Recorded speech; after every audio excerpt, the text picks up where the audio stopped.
Para hablar en Sala de Prensa Blue de este tema sobre poniendo la lupa un poco más sobre esta tragedia que enluta a Venezuela y viendo las diferentes miradas que se le pueden dar a una situación compleja como esta, hacemos conexión a esta hora con el profesor Feliciano de Santis. Él es ingeniero, es presidente de la Sociedad Venezolana de Geología y es profesor de la Universidad Central de Venezuela. Le agradecemos mucho su tiempo con nosotros, profesor. No, gracias a ti, muy amable por tenerme en tu programa y bueno, estamos aquí dispuestos a responder lo que medianamente sabemos. Profesor De Santis, la tragedia, entendemos que el doblete sísmico ya tiene unas particularidades, pero hablando sobre todo desde su punto de vista también de ingeniería, esta tragedia social humanitaria que sea de estas proporciones hubiera podido evitarse. Seguramente sí, por supuesto las investigaciones dirán eso más adelante, todavía es muy prematuro afirmarlo con contundencia, pero mi experiencia de 40 años en esto y las primeras observaciones que he hecho sobre ciertos edificios da la impresión de que sí tenemos bastantes elementos, digamos, de juicio para decir que había vulnerabilidad estructural en algunos casos. Hay vulnerabilidad a nivel de las fundaciones porque muchos edificios prácticamente se desvanecieron. Se ve muy bien por la degradación brutal que tuvo el suelo. La degradación fundamentalmente por dos factores: licuación de suelo acompañada con desplazamiento. Por otro lado, se dio la tormenta perfecta porque además se le sumó una amplificación también brutal de la señal sísmica, que ella venía muy rápido a nivel de lo que es la corteza terrestre, y cuando se enfrenta contra estos cuerpos aluviales se detiene, pierde velocidad, y eso hizo que cambiara de amplitud también la señal y se reflejara sobre la superficie con una aceleración muy alta.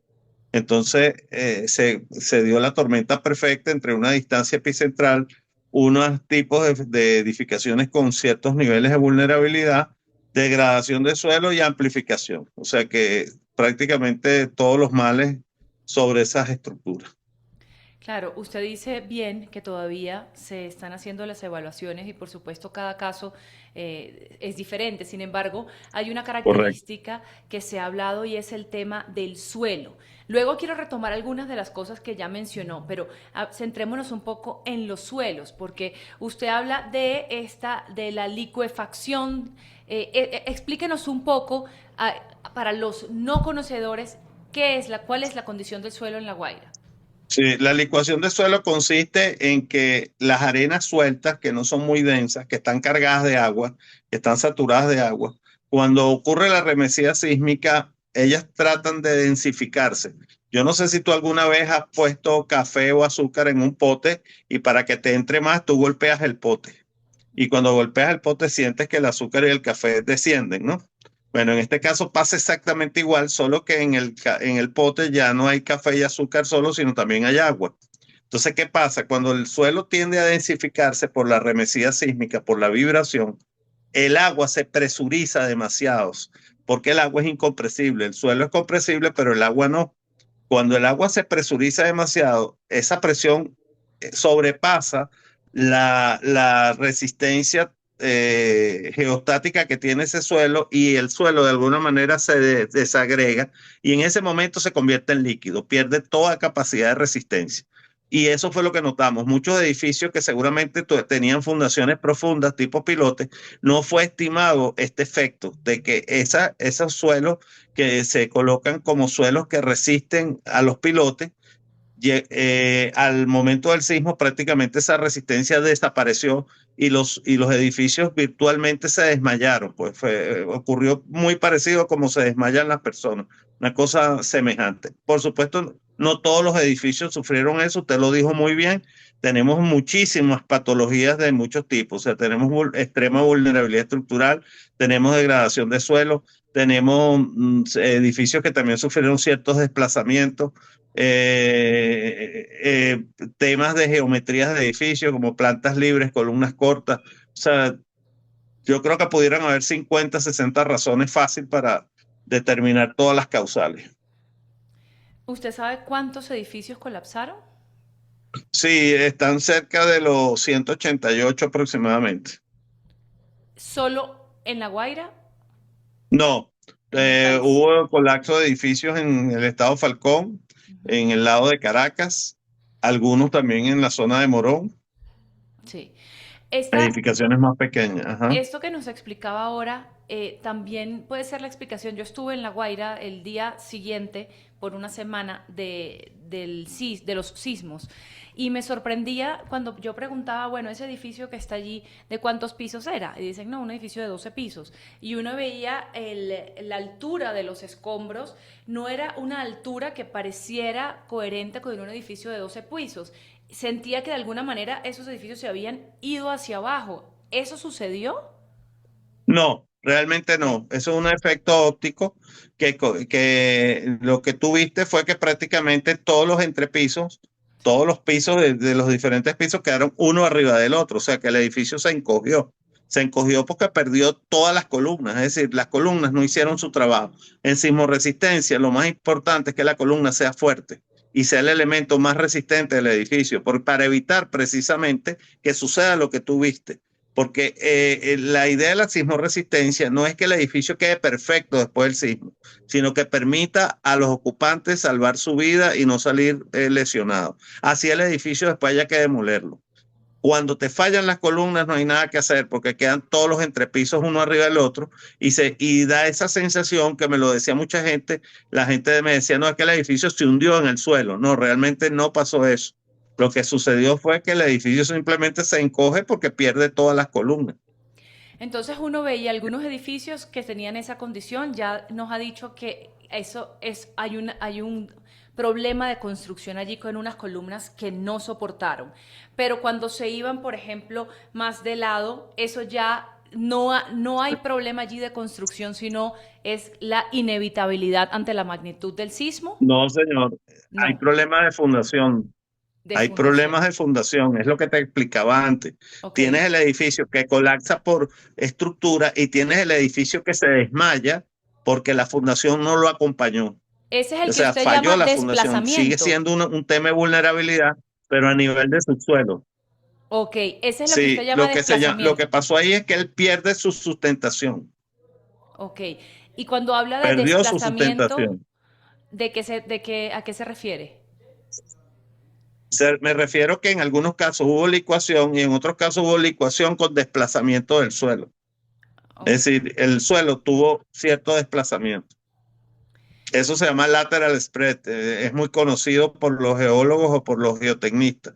Los desplazamientos de suelo, que son temas superficiales, no tienen nada que ver con la tectónica, ni con las fallas, Ujú. ni con nada de eso.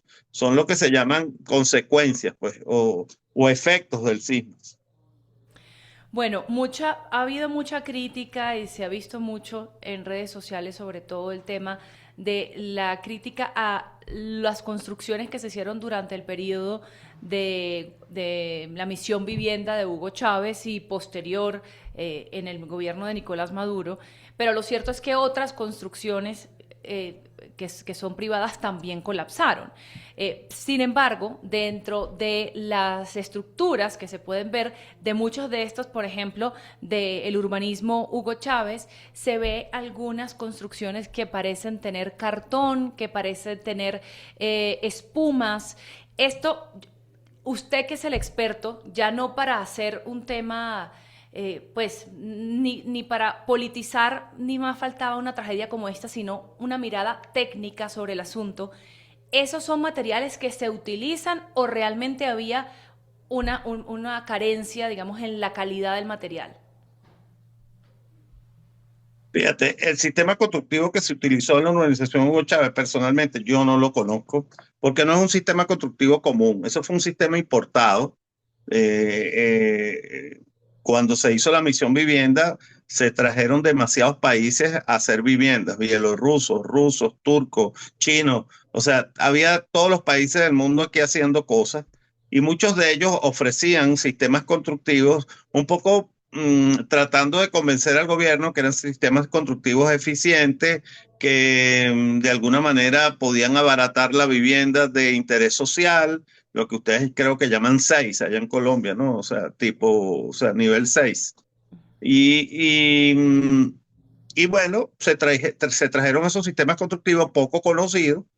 Yo personalmente no te puedo opinar exactamente. Yo estuve ahí en Chávez, analicé.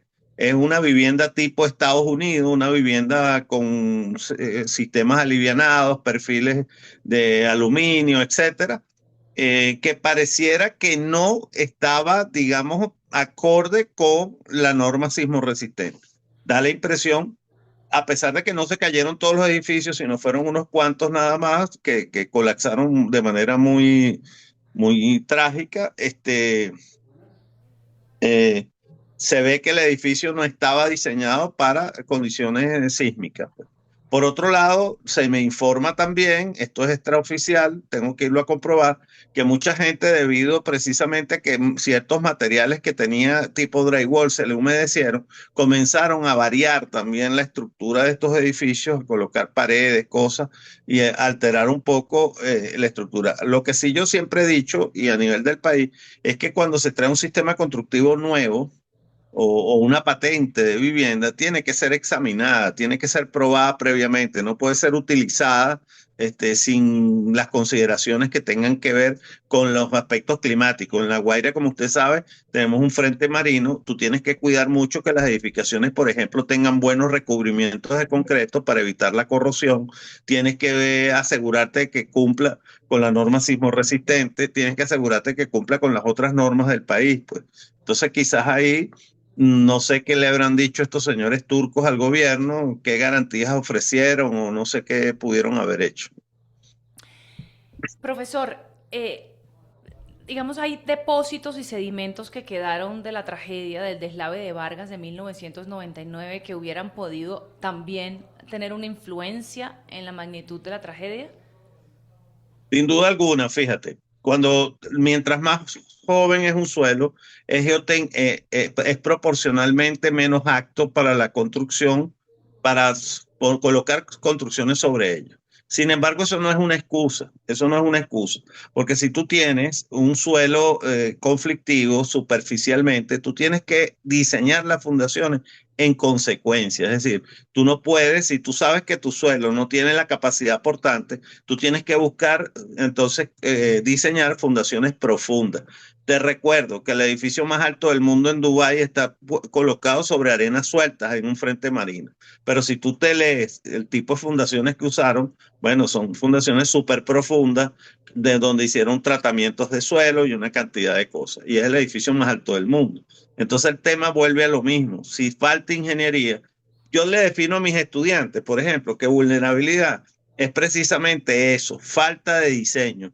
Cuando el diseño no alcanza, pasa lo que vimos, es simplemente elementos o construcciones vulnerables, que puede ser por la propia estructura o por sus fundaciones. Entonces, hay un tema aquí de vulnerabilidad sin duda, porque está demostrado, y Japón lo ha demostrado, y Chile lo ha demostrado, que cuando se construye bien, las cosas salen en el 99% de las veces bien. O sea, no tienes por qué tener tantos edificios colapsados.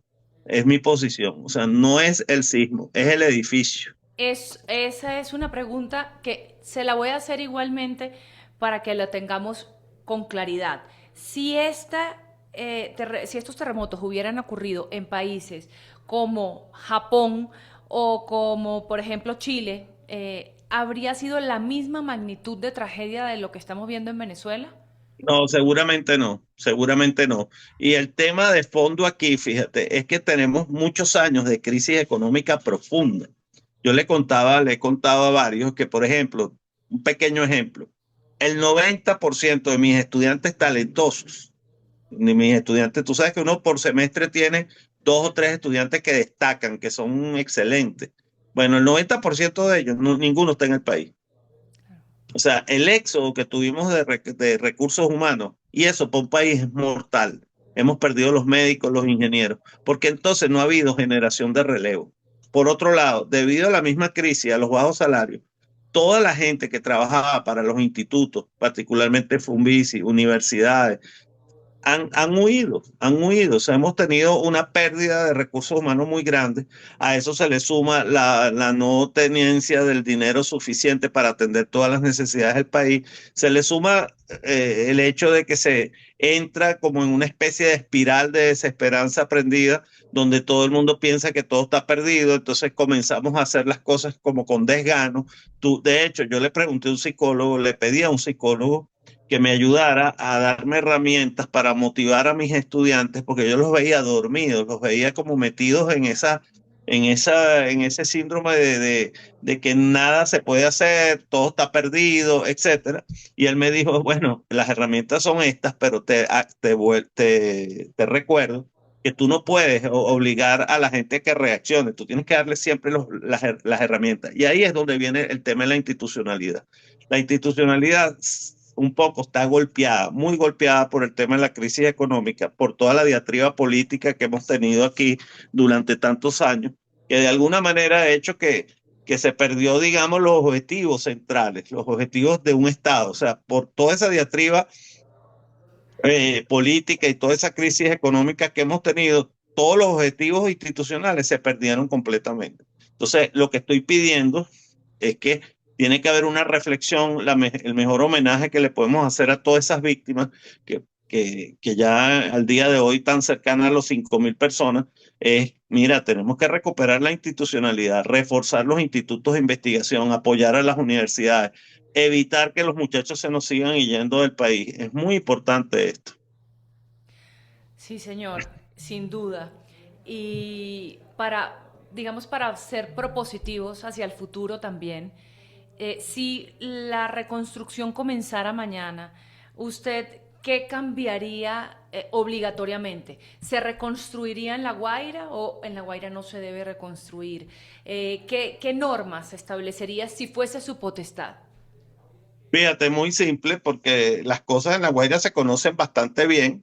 Lo primero que tenemos que ir a una microzonificación sísmica para poder generar ordenanzas y particulares normas para los sitios conflictivos. La Guaira son 120 kilómetros de largo más o menos, por un par de kilómetros de ancho ocupables, porque el resto es la ladera que usted conoce, la cordillera, que no tiene muchas posibilidades de desarrollo urbano, donde tenemos dicho más o menos tres unidades de suelo. La unidad esta de los grandes conos aluviales, tenemos una unidad coluvial intermedia y tenemos la roca. Fíjense que en la roca, que vive muchísima gente, vive toda la gente humilde, lo que nosotros llamamos aquí barrios, no recuerdo cómo lo llaman en Colombia, las favelas, pues, Sí, donde están las comuna, viviendas, perdón. comuna le llaman.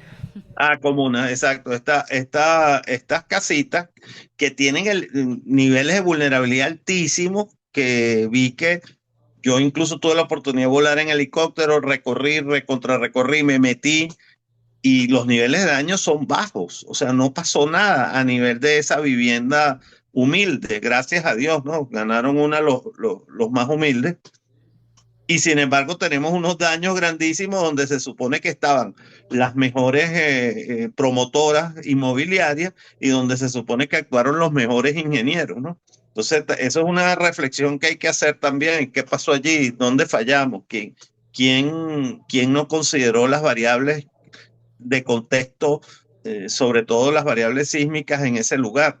Entonces ahora lo que viene es, sin duda alguna, la vivienda popular, la vivienda tipo 6 o vivienda de interés social, no puede ir en los grandes conos aluviales. No porque no se pueda construir, sí se podría construir, pero obligaría a sobrecostos, obligaría a sobrefundaciones.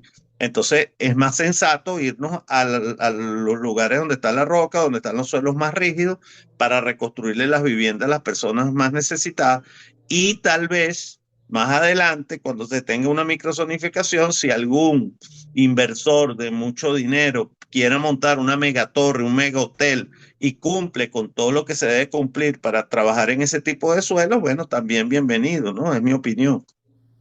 Pero lo más importante es primero la reflexión y la reconstrucción de todas las instituciones. Tenemos que prácticamente partir de lo que yo digo. La vulnerabilidad que tenemos no la podemos cambiar, pero sí podemos poner un punto cero para no seguir sembrando vulnerabilidad, que es lo que me tiene preocupado.